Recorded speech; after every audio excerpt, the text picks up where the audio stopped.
Salutations, friends, and welcome back to the TeamIslas podcast, episode 7. My name is Doug Bush, and today, when you lifted it up, I thought you had the book upside down there for a second, because I haven't seen it like that, where the covers are open like that. It has two covers, folks. My name is Doug Bush, and today I'm joined by Patricia Islas. Zach Shear. Yeah, and this podcast is for anyone looking to better themselves in percussion education. We're still talking about the Player's Guide for the Beginning Percussionist. Let's take a look at how the Player's Guide handles learning to play mallet instruments. Honestly, guys, I think this is the crown jewel of the book. There is a ton of innovation here. Things I have not seen anywhere else in the entirety of my career teaching percussion here. Miss Islas, you want to walk us through some of your thoughts? Sure. I'm really excited to get to talk about this today. We clearly put a lot of time and energy into the production of this part of the book. It was really apparent at the beginning of this process that we needed to really just start from scratch and build it from the ground up to do it the right way. There are a lot of problems that I've witnessed in my own students that I remember having 25 years or so ago when I was learning how to play keyboard percussion with no piano experience. And it's painful to watch your students go through the same problems that you've dealt with yourself, knowing that these are problems that could be solved. Mm-hmm. So we really started from the back with a list of things that we wanted the students to be able to manage and handle at a high achievable level for 7th grade and for 8th grade and beyond. And then also a list of things that we wanted to help at least alleviate with how the structure of the book went out. So, Zach, I'm going to pass it to you to talk a little bit about some of the examples of things that we were trying to solve with this book.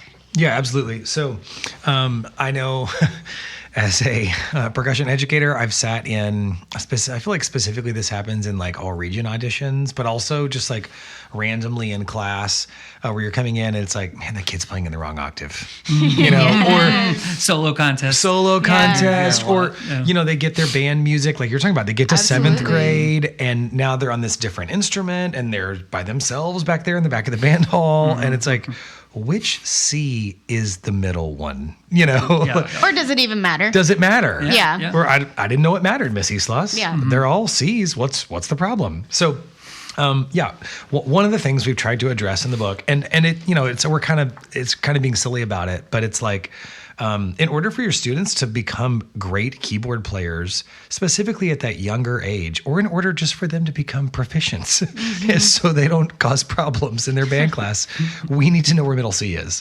And so, where is middle C? What does it look like when I approach a marimba or a vibraphone or bells? This thing is different. Right at the very beginning of the book, there's an introduction where we're showing the students what does a marimba look like, a vibraphone, xylophone, bells. There are pictures of each book.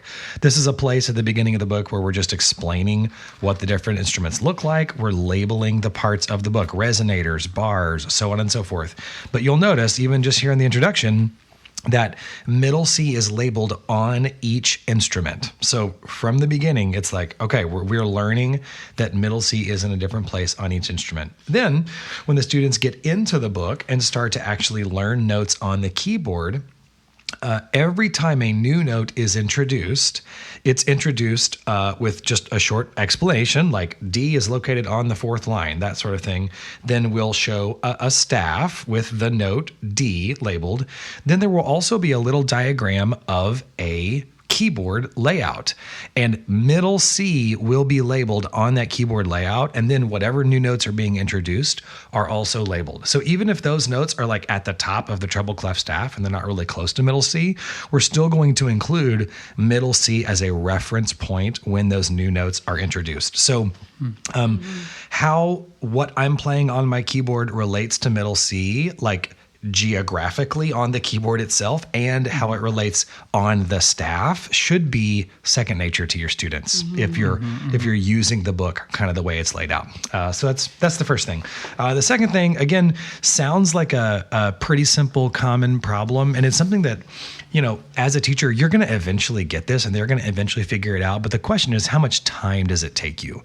And our thought here is like, in the layout of the book, can we save you time? Can we get you from A to, G. Right? Get it? Can we get you from A to D, or can we get you from step 1 to step 6 faster? Right? So an example of that is, what is down and up, or what is left and right on my keyboard? When my teacher's saying down, does that mean I'm going, wait, what is down? The bars are getting bigger this way? Or like, so maybe your keyboard doesn't actually have graduated bars, which can be confusing to students, right? So, or maybe it's an old mallet tech and the bottom bars are the size of Texas. Right. Or if you were like me, like I know I taught some beginner classes sometimes, or maybe even some like 7th and 8th grade classes where we'd have like a vibraphone and a marimba and a xylophone. The kids were playing on all kinds of stuff. So, again, in the introduction of the book, there's a diagram laid out of a keyboard, and all the notes are labeled, but also there are arrows, one pointing to the left that is labeled down, another one pointing to the right that is labeled up. And it is laid out in a very simple, clear fashion for a student to understand. And again, hopefully just to save you time. Another thing that you'll find in the book that I know some people have seen maybe in some older books that I don't think appears in more recent keyboard textbooks, but is really helpful, is showing the student where to stand. So you're going to find in level A, level B, and even a little bit further on in some of the later levels, that we're telling the student, based on what playing range is being called for in those lines right there, we're telling them where to stand. So you'll see at the bottom of the page, for instance, I'm looking at page 6 right now, which is in level B, and at the bottom of the page, there's a big C and a down arrow. And it very clearly says, line up this down arrow with the C on your keyboard and put the book right there. So it is pointing at the right place on your keyboard, and this is where you should stand. So you're never going to have a student, again, when they're at home, and you're not there to point this out to them, you're never going to have a student with like their book way over on the left and the notes they're playing are over here on the right, and they're standing like, across the room or something, right? You're going to have the student lined up in the correct place with the notes they're playing right in front of them and the book right in front of that. So I think that's also very, very helpful. The last thing I would say that's laid out really clearly, and that will hopefully clear up some confusion in your classroom, is the way we introduce key signatures. Ooh, folks, you gotta listen up. Mr. Bush sat through hours and hours of his life with intense debates. I mean, this is another great example of what Mr. Shear was just saying. This is a 6-year project of ours, right? Yeah. And just so much time was invested in these core concepts, because we all know that feeling of having a 7th grader or 8th grader and pointing a key signature and saying, what is this? And then being like, I have no idea. Right? Yeah. And that starts with how you introduce it, right? Yeah. Being really mindful to not give information too soon or too much information too soon. Much information, Yeah. right? So, Mr. Shear, how we approach key signatures? So again, okay, here we go. Level D, page 13. Very short, simple explanation of, first, where is the key signature located? Right? Before we go into like, is key signature, is this algorithmic? No, stop. Wait, where is this on the book? Okay, where is this on my music? So it's going to tell them very clearly, and it's going to point to the spot with a very clear arrow where this is located on their music. And then it's going to give a very short, simple explanation of what that is. The very next line, we're going to show them with arrows and with a short explanation. It says right here above line 3 in level D. In line 1, the key signature shows, and this is in bold, 1 flat on the B line. And then it says, this means every B in the song is played as B flat. And again, all of those B flats have arrows pointing towards them. The very next line, line 4, says above it, another way to think of this is that the song is in the key of F and only uses notes of the F major scale. So we are trying to give them one thing at a time. Like, okay, there's a flat in my key signature. That means all these notes are flat. Cool, got it. Oh yeah, that means I'm in the key of F. Okay, yeah, awesome, got it. After that, we're going to introduce 2 flats. It talks about how this is going to be a B flat and an E flat, that sort of thing. Then we're going to take that line that they play in line 5 And in line 6, it says, now try the same song in the key with 3 flats. Do you know which scale to use? So we're taking these rhythms they've already played, this tune that they've already got in their head, and going, okay, now what we're working on next is really seeing, do you really understand key signatures? Not just can you play this cool tune, but do you understand key signatures? We're going to take that same thing and we're going to put it in a new key and give the student the experience of like, all I'm changing now is the key. That's Right. all I'm changing. Which I haven't seen anywhere before. No. To really drive home the concept of what a key signature does. Exactly. Because sometimes kids would ask, like, well, what is a key signature, Mr. Shear? And it's like, well, if you're a composer, you could write this in this key or that key. And they're like, what? But in our book, they are composers. Yeah. So, and I won't go into the whole thing here, but also there's the that same level of depth happens when we get into how naturals are used, right? Mm-hmm. Because gosh, if you don't understand, I mean, like we're talking about naturals and like, well, now what if it's in a different octave? Or what if the natural comes, but then there's a different octave and then there's a flat and then, oh my gosh. Mm-hmm. So that same level of like, we're walking them through that one step at a time happens when naturals are introduced as well. Yep. Yeah, obviously a lot of attention to detail on those ends, on those complex concepts to try and to make it really achievable early on and pretty easy. And that's one of the things that I think we've all experienced in class or in a lesson situation with beginners, especially when you've been spending, a lot of people have the tendency to start with the drum practice pad stuff first, which makes a lot of sense. And then they get to keyboard percussion, whether that's in the first month or, in the first semester or even in the second semester. And you see this light that was showing up in the lessons and in the classes all of a sudden get dimmed because there's this. They never say it out loud, but there's this impression of like, oh, this isn't fun anymore. It's really just hard. So we wanted to try and navigate that. Obviously, as an adult and as a musician who's been studying music for a long time, sometimes it's really difficult to understand what's difficult and realize how many details someone that is younger who hasn't seen it is trying to process at once. And Doug has a great story about realizing this. Oh, yeah. I remember early in my career, I had the pleasure and privilege of being the director of percussion studies for Sherman High School, along with the head director, Jeff Bradford. It was awesome. It was right out of college, really excited to get in there. And simultaneously, Miss Islas and I began to learn a brand new martial arts, new to us, an ancient martial arts, a eskrima or kali, like a Filipino martial art, but we're taking lessons, and I'm at one of the earlier lessons, and the instructor says, wonderful instructor, Wiley Mitchell, and he said, throw a jab at me. So I threw a jab. He said, I want you to do this. Next thing I knew, elbows were flying at me, knees were flying at me. I'm like tied up in some kind of like Nolan Ryan like headlock move or something. And I just feel, it was probably genuinely maybe 5 steps. Maybe, but I felt like at least a dozen things in rapid succession had just flown at me. And then he was like, okay, you do it. And I was like, whoa, man, can you show me again? Do what? Yeah, exactly. Do what? And he's okay, throw a jab. I throw a jab. He's like, it's just this. And you could hear his frustration. Like, it's so simple, dude. It's just all these things. But I was like, what is the first thing? Okay, the first thing seems to involve an elbow. Okay, cool. Fast forward the literal next day, I'm teaching my beginners, and I'm like, it's just an accent to a tap into a diddle.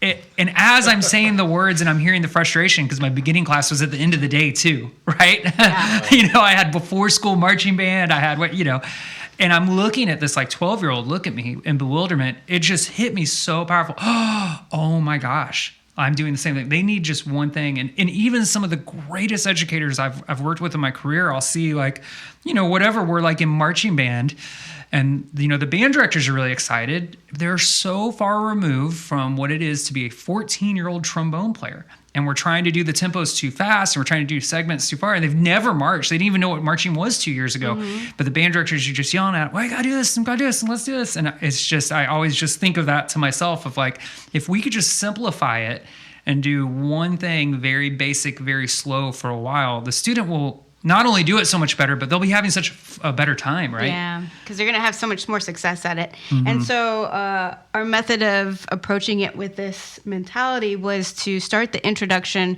with a number of different exercises that are written or organized in a way on the page that could be understood by someone who can't read sheet music. So these are exercises dealing with spatial awareness around the keyboard, identifying a few select notes on the keyboard, but all intended to be played without music in front of them. Really just so that the kids can get a chance to learn and get exposed to the keyboard instrument and figure out how to create great sounds, figure out how to move around in a way that's fun before they have to also navigate on top of that what reading music looks like. And then to approach reading music on the staff, which also can be kind of a beating at the beginning for a lot of people because it's so challenging. There was a lot of research done in terms of like how our brains process new information. And so one of the things that I discovered was working memory, which is dealing with new pieces of information. A younger student, at the age of a sixth grader, is going to be able to handle 3 to 5 pieces of information at a time that's different. So the new note introduction at the very beginning of the book only introduces 3 new notes at a time.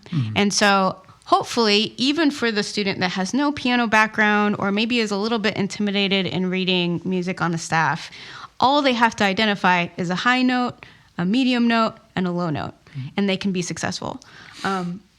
Another thing along with that was very intentional with the layout is that each level, when it comes to the playing lines, is introduced by these 3 very defined segments, one of which is the new note playing lines, which are very simple and clearly involve the new notes of the level.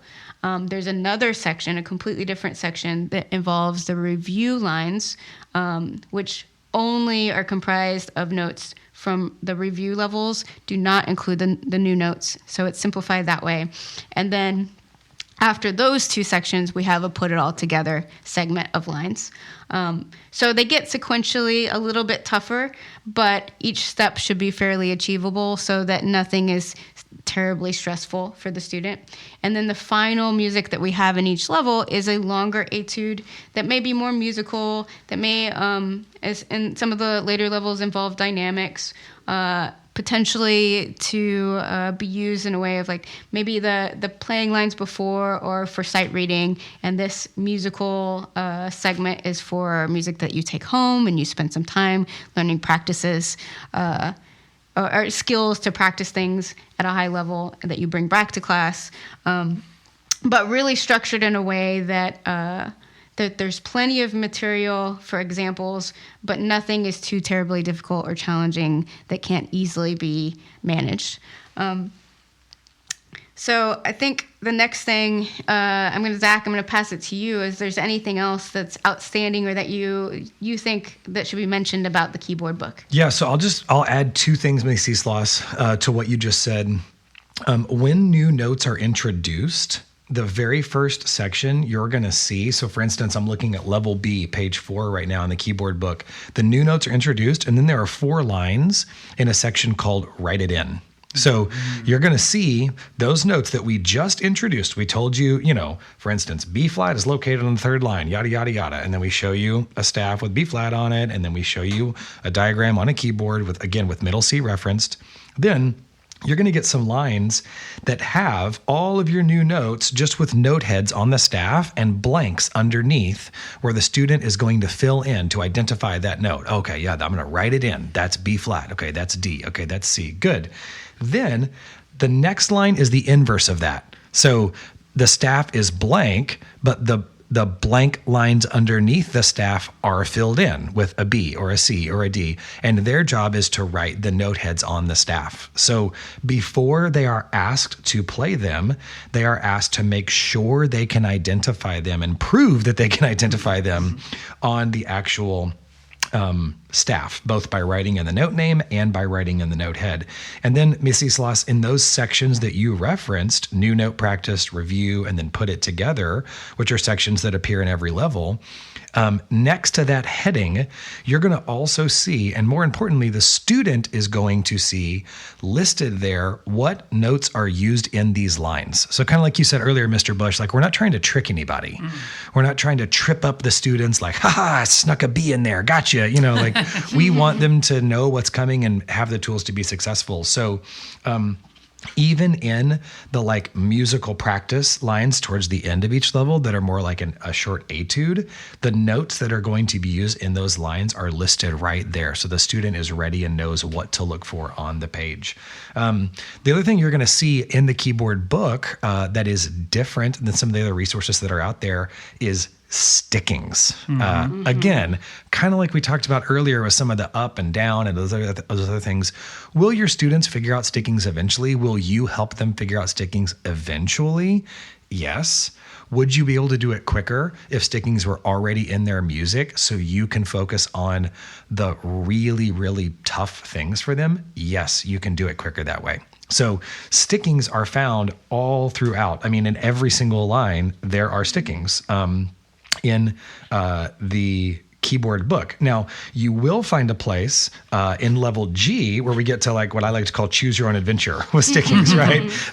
But it's like it's choose your own adventure with guidance, right? So I know TeamIslas, I remember when we talked about this, you did such a good job of going like, okay, we've got to give these kids the tools they need to play stickings on keyboards that make sense. Because we've all seen like a kid going, I'll just play all these notes down here with the left and then all these up here with the right. It works great. And and to be honest, if they haven't been told otherwise, then why would they do okay. So when we get to level G, there's a specific section that's called sticking practice, and it lays out 3 very simple rules. Number 1 is alternate as often as possible. Number 2, end ascending lines on the right hand. Number 3, end descending lines on the left hand. And again, we have given them in the line that comes next, we've given them the stickings. Hey, here's an example of how to do this correctly. Then in the next line, we've given them blanks underneath so they can write in their own. As this level progresses, it gets a little more complicated. Above line 5, it says sometimes a double is necessary, but don't ever play more than 2 notes in a row on the same hand. And then there's an example of how to handle that with stickings written in by the master, TeamIslas. And then they have some examples, some lines where they can write in the stickings. Then it talks about how to handle doubles between naturals and accidentals, that sort of thing. So it's all presented, again, in a very sequential manner, but like stickings are addressed. And it's just something that I know I've spent a lot of time and stress on in beginner classes. And we wanted to just make that easier for the teacher and the student.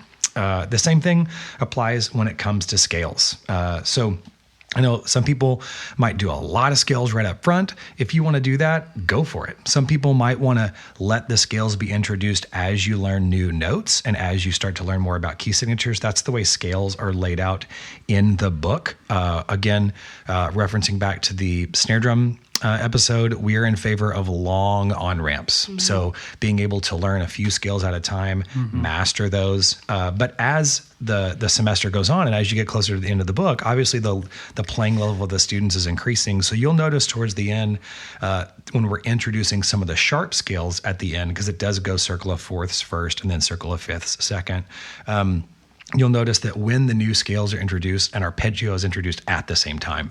So in addition to there being some arpeggio exercises and things like that in the book, there are some scales towards the end where it's like, hey, by this point, you can handle the new scale and the new arpeggio all at once. So and to speak a little bit on the scale construction, the new notes and the way that they're introduced throughout the levels is to facilitate the introduction of the key signatures and the scales. So there will be notes that are introduced that then apply to the new additional scale that's added in. And the other thing I wanted to mention with regards to the keyboard book is that similar to having 2 separate covers, similar to having 2 separate sections of the book, the way that the lines were written was intended to be useful for introducing the book at any point in the year, Yes. right? Yep. Yes. The rhythms are very simple. Most of them in the first few levels are quarter notes. And even in the first level, it's limited to maybe 2 variations of those. You'll have a quarter note, a rest, a quarter note, a rest for a few of the lines. So there's no surprises with regards to the rhythm. And then that might be varied up by having 3 notes in a measure and then 2 notes in the next measure. But it's a very familiar pattern. So the kids are really just concentrating on the thing that's the newest and the most crucial for them to learn, which is identifying the notes in the staff and on the keyboard.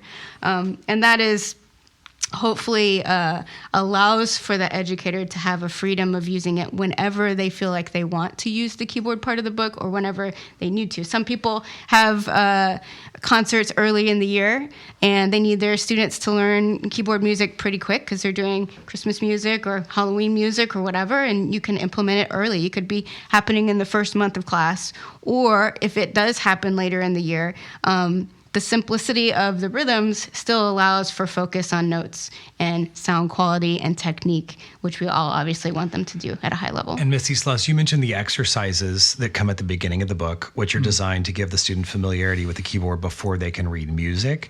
There's also a whole nother set of exercises that appear in later checkpoints that are written on sheet music. So things like not exactly green, but something that's sort of like green, some arpeggio exercises, things like that. Chromatic scale exercise. Chromatic scale, yeah. Again, to give you the flexibility, regardless of how often you see your students or when you start, or if you're geared more towards technical things or geared more towards reading, you're going to find whatever resources, whatever tools you need, you're going to find that in the book. And I think the exercises specifically are something that's not available in a lot of other beginner resources, and something that I know I would have benefited a lot from.